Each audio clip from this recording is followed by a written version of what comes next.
ये वीडियो आपको पसंद आए इसको लाइक करें, अपने फ्रेंड्स के साथ शेयर करें, और यदि आप चाहते हैं कि हमारे नई वीडियो की नोटिफिकेशन आपको लगातार मिलती रहे और आपने अभी तक हमारा चैनल एस्ट्रॉन टेक्समैन सब्सक्राइब नहीं किया है, इसको सब्सक्राइब करें। एस्ट्रॉन टेक्समैन चैनल में आपका एक बार फिर से स्वागत है। मेरा नाम डीएम झा है। हम आज बात करेंगे उन आम डिपॉजिटर्स की जो बैंक में फिक्स डिपॉजिट जमा करते हैं। उनको कुछ ब्याज की रकम बताई जाती है और बताई जाती है कि कितने समय के बाद उनको कुल रकम कितनी मिलेगी, और जब वो उस मैच्योरिटी डेट पे रकम निकालने जाते हैं तो पता चलता है उनको कि जितना ब्याज उनको मिलना था ब्याज उससे कम मिला, और बैंक वालों से बात करने पर उन्हें ये बताया जाता है कि आपके ब्याज की रकम का टीडीएस कट गया है, इसीलिए आपको ब्याज की रकम कम मिली है और कुल रकम इसी कारण से कम हो गई है। आज हम बात करेंगे टीडीएस और टैक्स के प्रोविजंस की, जो कि टर्म डिपॉजिट के इंटरेस्ट पे अप्लीकेबल है। फ्रेंड्स, अभी तक हमने फिक्स डिपॉजिट की बातें की, यहाँ अचानक मैंने बातें बदल के टर्म डिपॉजिट कर दिया। तो पहले देख लें इस पर चर्चा करने के पहले कि टर्म डिपॉजिट होता क्या है। जैसे कि टर्म डिपॉजिट नाम से आभास होता है कि एक कोई विशेष अवधि के लिए जो डिपॉजिट बैंक में करेंगे उसको टर्म डिपॉजिट बोलते हैं। और ये टर्म डिपॉजिट तीन तरह के होते हैं। एक होता है रेगुलर फिक्स डिपॉजिट, जिसको आम बोलचाल की भाषा में हम फिक्स डिपॉजिट कहते हैं। इसमें कुछ नियत अवधि के लिए पैसे जमा कराएं और उस अवधि का जो ब्याज बनेगा, ब्याज और प्रिंसिपल की रकम आपको जितने समय के लिए लगाई थी उस समय आपको मिल जाएंगी। दूसरा होता है टैक्स एवर फिक्स डिपॉजिट। ये भी रेगुलर फिक्स डिपॉजिट की तरह ही है, लेकिन इस स्कीम में पैसे जमा करने से या इन्वेस्ट करने से आपको section 80C income tax act के हिसाब से डिडक्शंस मिलते हैं। और वो डिडक्शंस की रकम आज के दिन में 1,50,000 रुपये है। हालांकि ये थोड़ा सा रेगुलर फिक्स डिपॉजिट से अलग होता है, क्योंकि इसमें एक लॉक इन पीरियड होता है 5 वर्षों का। लॉक इन पीरियड का मतलब इस अवधि में आप पैसे बैंक से वापस नहीं ले सकते और ना ही उस पर कोई लोन ले सकते हैं। और तीसरे तरह का टर्म डिपॉजिट होता है रिकरिंग डिपॉजिट, जिसको कि आम बोलचाल की भाषा में हम आरडी बोलते हैं और हिंदी में हम आवर्ती खाता बोलते हैं। अब हम बात करेंगे कि टर्म डिपॉजिट पे जो इंटरेस्ट बनता है किन परिस्थितियों में उस पर टीडीएस नहीं करता है।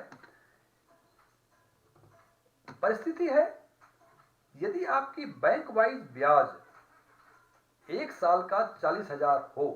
मैं फिर रिपीट कर रहा हूं, bank wise per year term deposit पे इंटरेस्ट यदि 40,000 तक हो, यदि आपकी उम्र 60 साल से कम है और ये सीमा 40,000 से बढ़ के 50,000 हो जाती है पर ईयर बैंक वाइज, यदि आपकी उम्र 60 साल या उससे अधिक हो, यानी आप सीनियर सिटीजन हैं। अब दो चीजें हैं, बैंक वाइज और ईयर। ईयर का मतलब फाइनेंशियल ईयर 1 अप्रैल से लेकर 31 मार्च तक, और बैंक वाइज मतलब ये सीमाएं अलग अलग बैंक में अलग अलग कैलकुलेट होती हैं। यदि आपका कई बैंकों में डिपॉजिट्स है और हर बैंक में जो ब्याज डिपॉजिट पे जो ब्याज बनती है टर्म डिपॉजिट पे वो 40,000 या 50,000 से कम है, तो कोई भी बैंक आपका टीडीएस नहीं काटेगा।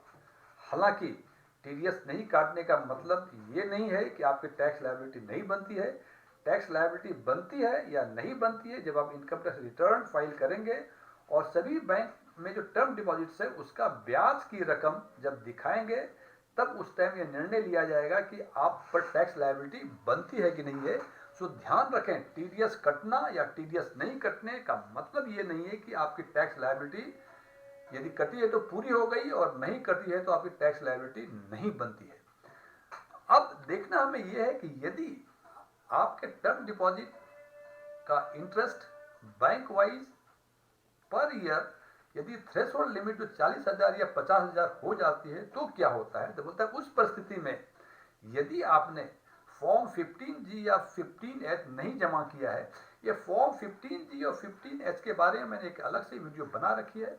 यदि आप वो वीडियो देखना चाहते हैं तो उसका लिंक इसके डिस्क्रिप्शन बॉक्स में, वहां जाकर इसको देख सकते हैं। तो मैं बात कर रहा था कि यदि आप per year bank wise term deposit पर इंटरेस्ट थ्रेशोल्ड लिमिट 40,000 या 50,000 से बढ़ गई है और आपने 15G 15 फॉर्म 15G या 15H फॉर्म बैंक में जमा नहीं किया है, तो उस पे टीडीएस कटेगा, उस परिस्थिति में टीडीएस कटेगा और इस टीडीएस का रेट होगा 10% यदि आपने अपना पैन बैंक में अपडेट करा के रखा है तो।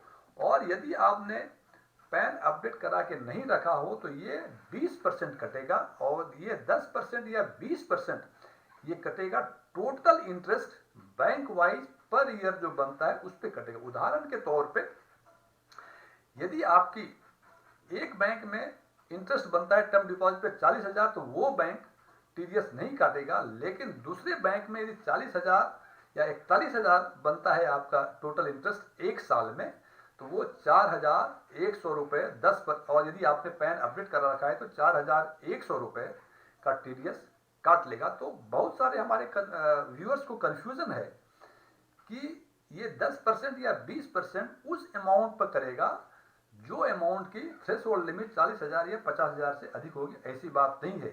एक बार थ्रेशोल्ड लिमिट क्रॉस कर गया तो टोटल इंटरेस्ट पे टीडीएस काटा जाएगा। अब सवाल यह है कि क्या टीडीएस कट गया आपकी टैक्स लायबिलिटी पूरी? बिल्कुल नहीं। TDS is an advance tax. वो इनकम टैक्स प्रोविजन के हिसाब से बैंक एडवांस टैक्स के रूप में काटते हैं। आपको कितना टैक्स और देना पड़ेगा या टैक्स आप वो टीडीएस जो काटा है वो रिफंड होगा, ये डिपेंड करता है कि आप इनकम टैक्स के किस स्लैब में आप आते हैं। सो हम कह सकते हैं कि टर्म डिपॉजिट का इंटरेस्ट पे टैक्स आपके इंडिविजुअल इनकम टैक्स स्लैब के बेसिस पर लगेगा। यदि आप 0% स्लैब में आते हैं और आपका टीडीएस कट गया है, जब इनकम टैक्स रिटर्न आप फाइल करेंगे तो वो अमाउंट टीडीएस का अमाउंट रिफंड हो जाएगा। और यदि आप इनकम टैक्स स्लैब के 20% स्लैब में आते हैं, क्योंकि आपका टीडीएस 10% भी कटा है तो आपको 10% और पे करना पड़ेगा, तो उस केस में 10% टैक्स आपको और पे करना पड़ेगा। फ्रेंड्स, यदि मेरा ये वीडियो आपको पसंद आया हो इसे लाइक करें, शेयर करें, कुछ क्वेरीज हो कमेंट करें, कुछ चीज़ें अच्छी लगी हो उसके बारे में बताएं, कुछ चीज़ें अच्छी नहीं लगी हो इसके बारे में जरूर बताएं।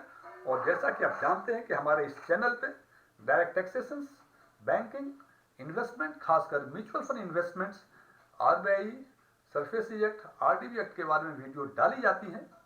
यदि आपको तो इनमें से किसी तरह की वीडियो देखनी हो तो हमारे प्लेलिस्ट में जाके देख सकते हैं।